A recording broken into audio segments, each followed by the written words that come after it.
안녕하세요. 재테크에 관한 모든 정보를 자세히 알려드리는 재테크 메신저입니다.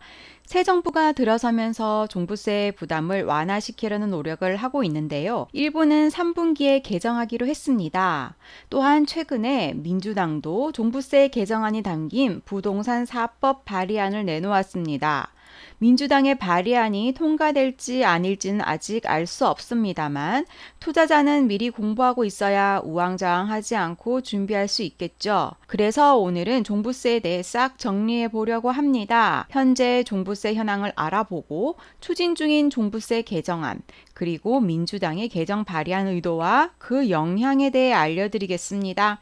재테크 메신저 지금 시작합니다. 본격적으로 종합부동산세에 대해 알아보기에 앞서 한 가지 꼭 아셔야 할 것이 있습니다.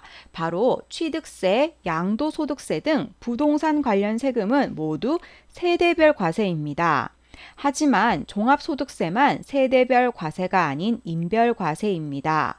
원래는 세대별로 과세하려고 했으나 2008년 헌법소원에서 위헌으로 결정났죠. 그 이후로 인별로 과세가 됩니다. 명의를 잘 활용하셔야겠죠. 이 개념부터 이해를 하셔야 다음에 설명하는 부분들을 잘 이해할 수 있습니다. 종부세 산출 방식은 다음과 같습니다. 인별 합산주택의 공시가격에서 공제금액을 제외하고 여기에 공정시장 가액 비율을 곱하고 세율을 곱하면 종합부동산세가 산출됩니다. 현재 1세대 1주택은 공제금액이 11억 원이며 다주택자는 6억 원입니다. 이해하기 쉽도록 여러 가지 케이스를 다루어 보겠습니다. 첫 번째 케이스입니다. 남편 또는 아내의 단독 명의 1세대 1주택인 경우 주택 공시가격에서 11억 원을 공제합니다. 그리고 공정시장 가액 비율을 곱하고 이에 세율을 곱하게 되죠. 1세대 1주택 단독 명의의 장점은 장기 보유 공제와 고령자 공제가 가능하다는 점입니다. 장기 보유 공제는 5년에서 10년 사이 보유한다면 20%, 10년에서 15년 사이 보유한다면 40%, 15년 이상을 보유했다면 50% 공제가 가능합니다. 고령자 공제는 60세에서 65세 이하라면 20%, 65세 이상 70세 이하라면 30%, 70세 이상이라면 40%가 적용되고요. 고령자이면서 장기 보유자라면 합산해서 80%까지 공제가 가능합니다. 두 번째 케이스입니다. 남편과 아내가 공동 명의로 1세대 1주택인 경우가 있죠. 이 경우엔 남편과 아내 각각 6억 원씩 공제됩니다. 비록 주택은 한 채이지만 남편 명의가 있고 아내 명의가 있으니 두 채의 개념이 적용되어서 다주택자처럼 6억 원을 공제합니다. 얼핏 보면 12억 원이 공제되어 더 이득인 것 같지만 이 경우엔 장기 보유와 고령자 공제 혜택은 없으므로 잘 비교해 보셔야 합니다. 알기 쉽게 예시를 들어보겠습니다.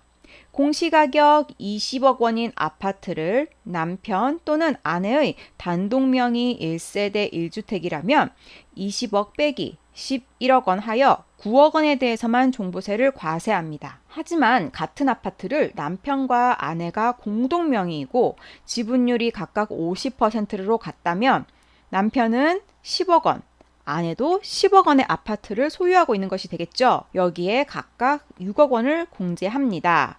그럼 남편의 4억 원, 아내의 4억 원에 대해 과세합니다. 조금 이상해 보이죠? 그럼 종부세 때문에 이혼하란 말이냐? 부부는 공동체라 해놓고서 집을 누구 한쪽에 몰아주란 말이냐? 시대 흐름을 반영하지 못하는 구식 시스템이다 등등 작년에 이 이슈로 인해 참 시끄러웠습니다. 그래서 정부가 공동명의 1주택자 특례 제도를 만들었습니다. 공동명의 1세대 1주택일 경우 단독 명의로 선택 가능합니다. 그럼 누구를 납세 의무자로 할 것인지에 대해 고민이 생기겠죠. 보통은 지분율이 큰 사람이 납세 의무자가 됩니다만 상기 사례처럼 지분율이 같다면 보유 기간과 연령 등을 고려해서 선택하시면 됩니다. 장기 보유와 고령자 공제 혜택을 받을 수 있으니까요. 홈택스에 들어가셔서 공동명의 1주택자 특례 신청에 가시면 모의 계산이 가능합니다. 비교하셔서 선택하시면 됩니다. 세 번째 케이스는 다주택자인 경우입니다. 현재 다주택자는 과세와 공제 기준이 모두 6억 원입니다. 즉 6억 원이 넘는 부분에 대해서 과세를 합니다. 남편이 A주택 단독 명의로 보유하고 아내가 B주택을 단독 명의로 보유한 경우 각각 6억 원을 공제하고 초과되는 부분에 대해서 과세합니다. 이 경우도 있죠. A주택, B주택 모두 남편과 아내의 공동 명의일 경우입니다. 이 경우는 각각 주택 금액이 합산되고 6억 원을 공제합니다.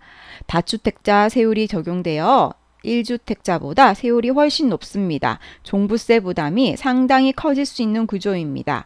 여기까지가 현재 종부세 상황이고요. 상속주택과 농어촌 주택을 주택수에서 제외하기로 결정했다고 합니다.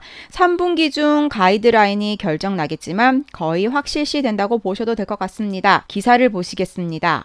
갑작스러운 부모님의 사망으로 인해 부득이하게 다주택자가 되는 1세대 1주택자에게 기본공제를 11억 원으로 적용한다고 합니다. 기존 1세대 1주택의 혜택인 고령자, 장기보유기간 공제 혜택도 모두 제공됩니다. 원래는 상속 개시일로부터 2년 또는 3년 내에서만 주택수에서 제외했었죠. 앞으로는 영구적으로 적용될 예정입니다. 또한 1세대 1주택자가 농어촌 주택 한 채를 매수 시 여전히 1세대 1주택자 자격을 유지해주는 방안도 검토 중입니다.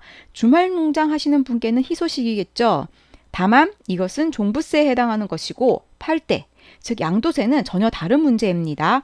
두 가지를 함께 고려하셔야 합니다. 이제 민주당에서 발의한 부동산 4법 중 종부세에 대한 부분을 알아보겠습니다. 아직 미확정이지만 투자자이므로 미리 공부를 하고 대책 방안을 생각해 놔야겠죠. 1세대 1주택에 대한 제도는 변함이 없습니다. 다주택자에 대한 개정 내용을 담고 있는데요. 현재 다주택자는 인별로 6억 원의 공제를 받고 있습니다. 이에 대해 11억 원이 초과할 경우 과세를 하겠다라고 하였으며 공제는 6억 원 그대로 하는 방안을 발의했습니다. 이것의 핵심 포인트는 과세 기준과 공제 기준이 다르다는 것입니다. 이게 무슨 의미냐 하면 어떤 가구가 조정지역에 두 채를 가지고 있다고 가정해 보겠습니다. 그런데 두 채를 합하니 13억입니다. 11억이 초과했으니 과세를 하겠죠. 11억 원을 공제하는 것이 아니라 여기에 6억 원을 공제합니다. 즉 13 빼기 6 하여 7억 원에 대해서 종부세를 내는 것이죠. 어떤 사람은 두 채를 합했는데 10억 원입니다. 그럼 11억 원이 초과하지 않죠? 그럼 비과세가 됩니다. 1세대 1주택은 과세와 공제의 기준이 11억 원으로 모두 같지만 다주택자는 11억 원이 넘으면 과세 대상은 되지만 공제는 6억까지만 해준다는 것입니다. 뭔가 완화된 것 같기도 하고 그럼 다주택자들의 세부담이 낮아지는 걸까요? 해당 개정 발의안의 제한 이유를 보면요. 공정가액 비율이 100%로 정해진 점을 감안했다고 합니다. 새 정부는 공시가격을 2021년 수준으로 낮추고 공정시장 가액 비율로 원래는 올해 100%이나 향후 낮추기로 결정했죠. 그런데 이 부분을 삭제하고 100%로 고정시켜 버리겠다는 것입니다.